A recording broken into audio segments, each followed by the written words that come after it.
A paz do Senhor, queridos, bem-vindos ao estudo de mais uma lição da Escola Bíblica Dominical. Hoje estudaremos a lição número 9, com o seguinte tema: vontade, o que move o ser humano. A vontade é um dos atributos mais importantes da alma. Por meio dele, a alma tem o poder da decisão, da escolha, em todas as áreas da vida. É no âmbito da vontade que se processa, que se trava a grande batalha espiritual entre o bem e o mal, entre a luz e as trevas. A mente humana é o território mais disputado do universo. Satanás procura obscurecê-la e corrompê-la, a fim de que o homem se afaste de Deus. Somente Jesus Cristo nos oferece a oportunidade de ter uma mente renovada semelhante à sua. O cristianismo se destaca como sendo o verdadeiro caminho da alma e a perfeita revelação da vontade de Deus. Em nossa natureza íntima, fomos criados para fazer a vontade de Deus. E como homem pleno, Jesus experimentou esta experiência durante o tempo da sua encarnação. Ele sabia que necessitava de um contato vital com Deus, fazendo a vontade do Pai. Porque eu desci do céu não para fazer a minha vontade, mas a vontade daquele que me enviou. João 6,38. A experiência com a vontade de Deus alimenta e fortalece. O crente sábio busca entender e obedecer à vontade de Deus. Atos e atitudes contrários à vontade de Deus definham a alma. A vontade de Deus deve ser vivenciada no íntimo de cada coração. Por meio da Bíblia, podemos entender a perfeita vontade de Deus. Segundo a Bíblia, a vontade de Deus para o homem pode ser resumida em 4 pontos. Primeiro, Deus quer que todos os homens se arrependam. Mas Deus, não tendo em conta os tempos da ignorância, anuncia agora a todos os homens em todo lugar que se arrependam. Atos 17:30. Segundo, Deus quer que todos os homens sejam salvos e cheguem ao pleno conhecimento da verdade. Isto é bom e aceitável diante de Deus, nosso Salvador, o qual deseja que todos os homens sejam salvos e cheguem ao pleno conhecimento da verdade. 1 Timóteo capítulo 2, versos 3 e 4. Terceiro, Deus quer que os crentes sejam santificados, porque esta é a vontade de Deus, a vossa santificação, que vos abstenhais da prostituição, que cada um de vós saiba possuir o seu vaso em santificação e honra. 1 Tessalonicenses, capítulo 4, versos 3 e 4. E quarto, Deus quer que todos os crentes sejam cheios do Espírito Santo, e não vos embriagueis com vinho, em que há contenda, mas enchei-vos do Espírito. Efésios 5, 18. Ponto de número 1. Vontade, motivação e ação. Conceito de vontade. Vontade é a capacidade humana de desejar, querer, almejar, escolher e decidir. A vontade é a sede das decisões. É o nosso poder de escolha, é o nosso livre arbítrio, é a nossa central de comando. O corpo e o espírito estão sujeitos à vontade da alma. A vontade nos impulsiona à ação. Através dela podemos nos submeter ao Espírito Santo ou resisti-lo. Podemos optar por nos sujeitar aos impulsos da carne ou resistir aos mesmos. Deus nos deu completa autonomia por meio do livre arbítrio, conforme lemos.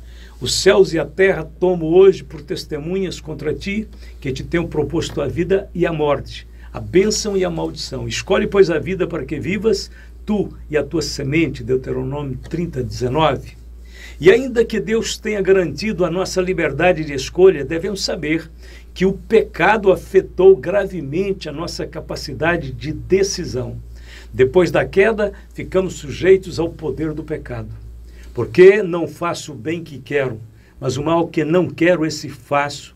Ora, se eu faço o que não quero, já o não faço eu, mas o pecado que habita em mim. Romanos 7, 19 a 20.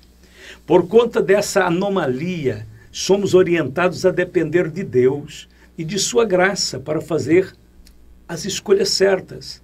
Talvez a atitude mais nobre e a mais difícil para um cristão é a atitude de renunciar à sua vontade própria e cumprir a vontade de Deus. Do pensamento à ação. Os pensamentos e as imaginações têm grande influência sobre a vontade. Se ficarmos pensando demoradamente sobre determinado assunto ou experiência, isso vai influenciar decisivamente o nosso desejo e, consequentemente, as nossas escolhas. Se os maus pensamentos não forem cancelados, inevitavelmente eles nos conduzirão a ações pecaminosas. As imaginações geram desejos, os desejos influenciam a vontade, e a vontade, por sua vez, determina a escolha. Portanto, podemos dizer que as imaginações governam a mente, porque como imaginou na sua alma, assim é. Provérbios 23, verso 7. Satanás fará tudo para dominar as imaginações do homem, projetando na tela de sua mente maus pensamentos. O espiritismo, a meditação transcendental, o yoga, o hinduísmo e o budismo praticam esvaziamento mental, ou seja, e fazem exatamente o que Satanás gosta, porque ele precisa de uma mente totalmente passiva e esvaziada para dominá-la. Porém, Deus não quer que a nossa mente fique vazia. Mente vazia é a oficina de Satanás. A Bíblia recomenda, portanto, se já ressuscitastes com Cristo, buscai as coisas que são de cima, onde Cristo está sentado à destra de Deus. Pensai nas coisas que são de cima e não nas que são da terra, porque já estáis mortos e a vossa vida está escondida com Cristo em Deus. Colossenses 3, de 1 a 3. Fraqueza da vontade. Como já vimos, o pecado afetou a mente humana, nos quais o Deus deste século cegou os entendimentos dos incrédulos, para que não lhes resplandeça a luz do Evangelho, da glória de Cristo, que é a imagem de Deus, segundo aos Coríntios 4:4. Porque milhares de pessoas conhecem os efeitos destruidores do pecado, mas persistem em praticá-los? A Bíblia responde: instruindo com mansidão os que resistem, na esperança de que Deus lhes conceda o arrependimento para conhecerem a verdade e desprendam-se dos laços do diabo, em cuja vontade estão presos. 2 Timóteo 2, 25 e 26. A busca pelo prazer, pela diversão e por toda sorte de vícios é uma característica bem presente desta prisão satânica. Grandes multidões que conhecem os efeitos destruidores do pecado não conseguem escapar desta armadilha, desta prisão. É interessante observar que a restauração dos muros de Jerusalém nos dias de Neemias apontam para o simbolismo da personalidade humana e as portas da cidade que representam a vontade humana. A vontade é o atributo mais importante da alma, porque ela é o lugar onde decidimos quem entra e quem sai de nossas mentes e emoções. Nos dias de Neemias, as portas de Jerusalém estavam caídas, e portas caídas falam da vontade enfraquecida. Muitos filhos de Deus se encontram com a vontade empobrecida, derrotada. Eles não conseguem permanecer firmes em seus propósitos de servirem a Deus. São inconstantes e vacilantes. É nesse ponto que vemos em Neemias uma figura da pessoa do Espírito Santo, porque o seu nome significa consolação de Javé, e o Espírito Santo é o Consolador. Neemias, então, é aquele que se identifica com a miséria de Jerusalém e se dispõe a dirigir a obra da restauração. Semelhantemente, o Espírito Santo se compadece de nós e vem até nós para nos restaurar. Antes de tudo, Neemias fez uma profunda avaliação no estado caótico da cidade. Aquele que sonda os corações tem o direito de medir, de analisar a nossa vida, pois os seus propósitos são sempre para o nosso bem. Ora, aquele que sonda os corações sabe qual é a mente do Espírito, porque segundo a vontade de Deus é ele que intercede pelos santos. Romanos 8, 27. Neemias concluiu a obra de restauração em 52 dias, mas não parou por aí. A vida com Deus deve ser de contínuo crescimento. Neemias estabeleceu turnos de guardas para protegerem a cidade, Neemias 7, de 1 a 3. Devemos também ter uma mente restaurada, mas continuar colocando guardas em nossa vida. Segundo, Neemias convocou o povo para ouvir a palavra de Deus, Neemias 8, verso de 1 a 3. Terceiro, Neemias restabeleceu as celebrações ao Senhor, ou seja, a palavra de Deus tem que criar novos hábitos em nossa vida. As celebrações ao Senhor eram as celebrações das festas. Quarto, Neemias conduziu o povo ao arrependimento e à confissão de pecados. Todo o capítulo 9 de Neemias fala sobre o arrependimento e a confissão. Jerusalém havia sido destruída por causa do pecado. Portanto, o pecado precisava ser devidamente tratado para não dar legalidade a Satanás. Então, Neemias levou o povo a renovar uma firme aliança com o Senhor. Neemias 9:38. É isso que o Espírito Santo está fazendo em nossas vidas, especialmente no que diz respeito à restauração de nossa alma, nossa mente, nossa vontade, nossas emoções. Ponto de número 2, desejos da escravidão à redenção. A experiência do deserto. Os desejos estão relacionados ao estado mental que nos motiva à ação, à motivação e à aquisição. Existe uma grande diferença entre o desejo e a necessidade. As necessidades são aquelas coisas indispensáveis à nossa sobrevivência, como a alimentação, a água, o abrigo. Os desejos são os impulsos de querer conquistar coisas que nem sempre são necessárias ou essenciais à sobrevivência. Por exemplo, o desejo de comer uma comida específica num restaurante sofisticado. A satisfação de um desejo assim, na maioria das vezes, visa apenas o prazer, enquanto a satisfação de uma necessidade visa a segurança, a garantia da existência e o seu bem-estar. Temos que ter cuidado com os nossos desejos, a fim de que eles não nos arrastem para uma condição de ostentação e arrogância e nos afastem de Deus. O desejo e a vontade estão intrinsecamente ligados. Israel é um exemplo disso. Enquanto peregrinava pelo deserto, teve altos e baixos. Às vezes criam nas palavras do Senhor e cantavam louvores ao seu nome. Outras vezes se esqueciam das obras do Senhor e deixavam-se arrastar pela cobiça. O povo de Israel tornou-se escravo dos seus desejos, apesar das grandes maravilhas operadas por Deus. Deixaram-se ser dominados pela ingratidão.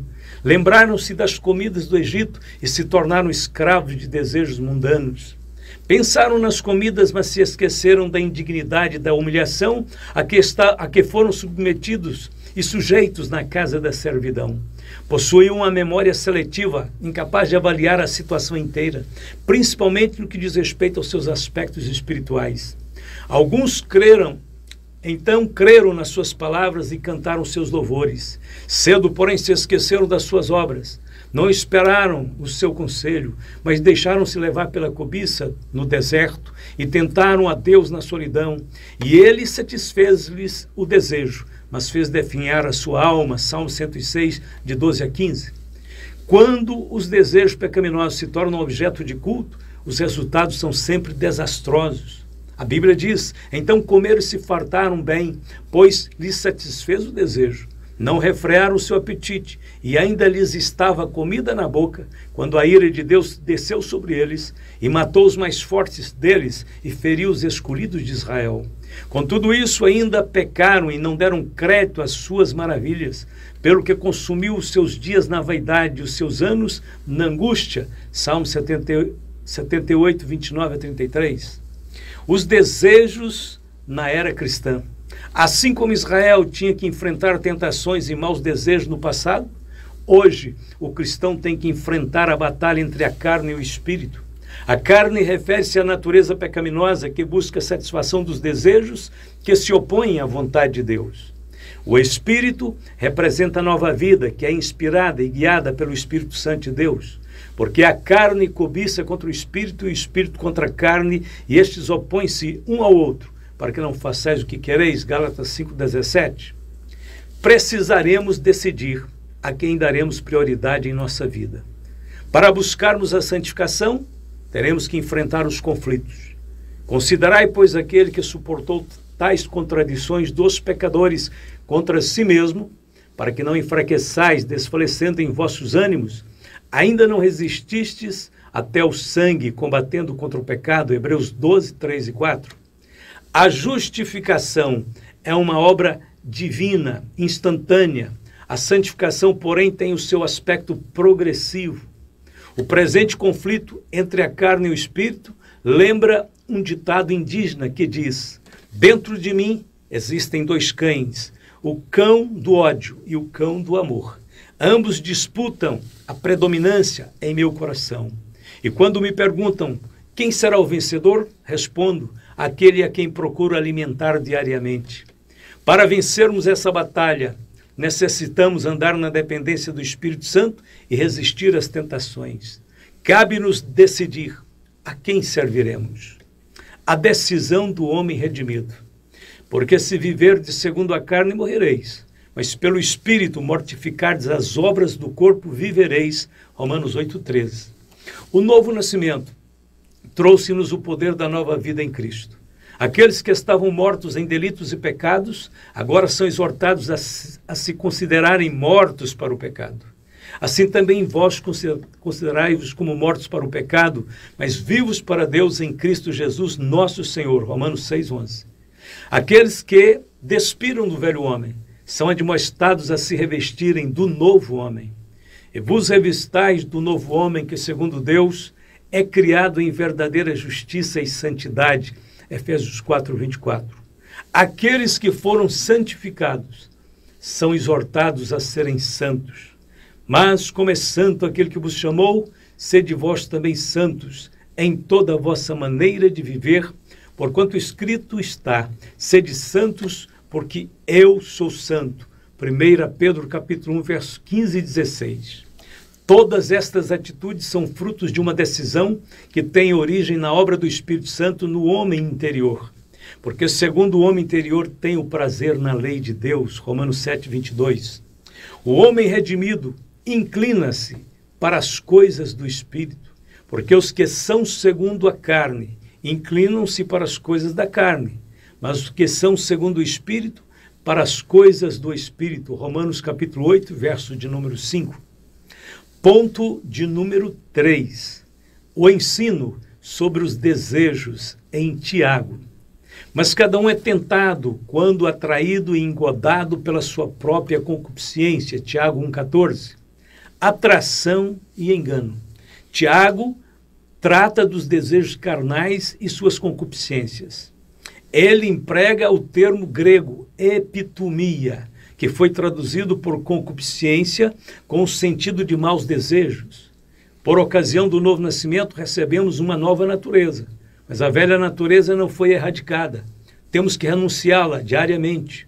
A tentação se aproveita da presença da velha natureza para influenciar os nossos desejos e vontades.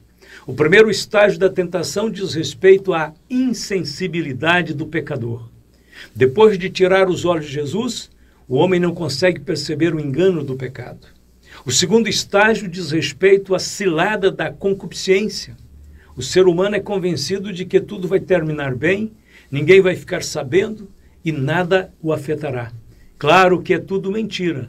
Logo que ele pecar, sua comunhão com Deus será interrompida, a sua reputação será destruída e a sua paz acabará. Então temos que estar cuidadosamente vivendo em vigilância, abortando o processo. Depois, havendo a concupiscência concebido, dá à luz o pecado. E o pecado, sendo consumado, gera morte. Tiago 1,15. O terceiro estágio da tentação acontece quando o homem concorda com a prática do pecado e admite a possibilidade de tornar aquela ação uma ação concreta. É nesse momento que o pecado é concebido, mas, mesmo assim, ele ainda pode ser rejeitado. Nessa etapa, o Espírito Santo fará tudo para convencer o homem de seu pensamento mau. Diz-lhes: vivo eu, diz o Senhor Jeová, que não tenho prazer na morte do ímpio, mas em que o ímpio se converta do seu caminho e viva. Convertei-vos dos vossos maus caminhos, pois por que razão morreríeis, ó casa de Israel? Ezequiel 33:11. As batalhas espirituais, então, são travadas primeiramente na mente. Se a vereda do pecado não for interrompida, o homem será separado de Deus e morrerá espiritualmente. Tudo o que começa na mente também pode ser interrompido na mente. Quando o homem tem a mente renovada pelo Espírito Santo e a sua vontade fortalecida no temor a Deus, o processo da tentação não ganha terreno sobre a sua alma. Ao contrário, esse homem saberá dizer não às sugestões malignas e sim para Deus. A Bíblia diz: sujeitai-vos, pois, a Deus, resisti ao diabo e ele fugirá de vós. Tiago 4:7. Eis aí uma atitude de uma vontade fortalecida. Vamos para a conclusão da nossa lição.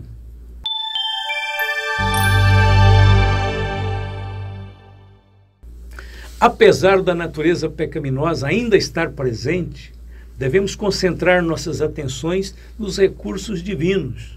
Deus tem as provisões necessárias para vivermos uma vida santa e totalmente isenta de pecados. Primeiro, o Senhor proveu o sangue de Jesus para nos purificar de todo o pecado, 1 João 1,7. O Senhor nos deu a sua palavra que nos santifica, João 17,17. O Espírito Santo deu-nos um novo nascimento e a mente de Cristo, 1 Coríntios 2,16. E nós somos chamados de nação santa, 1 Pedro 2,9. A gloriosa redenção de Cristo nos capacitou para vencermos a carne e sermos guiados pelo Espírito. Porque o pecado não terá domínio sobre vós, pois não estáis debaixo da lei, mas debaixo da graça, Romanos 6,14. Fomos libertos do pecado, a fim de vivermos em novidade de vida. Estamos debaixo da lei do Espírito de vida, porque a lei do Espírito de vida em Cristo Jesus me livrou da lei, do pecado e da morte. Porquanto que era impossível a lei, visto como estava enferma pela carne, Deus, enviando o seu Filho em semelhança da carne e do pecado, pelo pecado condenou o pecado na carne, para que a justiça da lei se cumprisse em nós, que não andamos segundo a carne, mas segundo o Espírito, Romanos 8, de 2 a 4. Que Deus nos abençoe e nos ajude a ter uma vontade fortalecida, a termos decisões firmes e termos propósitos permanentes. Que o Senhor abençoe a sua igreja na terra. Vamos agradecê-lo em oração, pedindo que Ele nos toque, nos visite, nos renove na sua presença. Oremos ao Senhor. Querido Pai, nosso Deus, te adoramos por Jesus Cristo, invocando, Senhor, o teu nome, pedindo a bênção do Senhor sobre a vida de todos os teus filhos, que agora estão juntos comigo na meditação da tua palavra. Que cada coração, Senhor Deus, seja tocado pelo poder do Espírito Santo. A mão do Senhor esteja sobre o teu povo, fortalecendo, levantando os necessitados, reanimando os abatidos, dando vida e vida com abundância. Pai, opera poderosamente no meio da sua igreja. Abençoa nossas famílias, guarda nossas crianças, proteja nossos jovens. Esteja, Senhor, guiando e dirigindo o trabalho dos líderes das igrejas. Que todos sejam homens dirigidos por Deus, completamente, Senhor, curados nas emoções, na vontade e na mente. Em nome de Jesus pedimos agora mesmo que o Senhor abençoe e guarde a todos, no santo nome de Jesus, dizendo com todos os meus irmãos, amém e amém.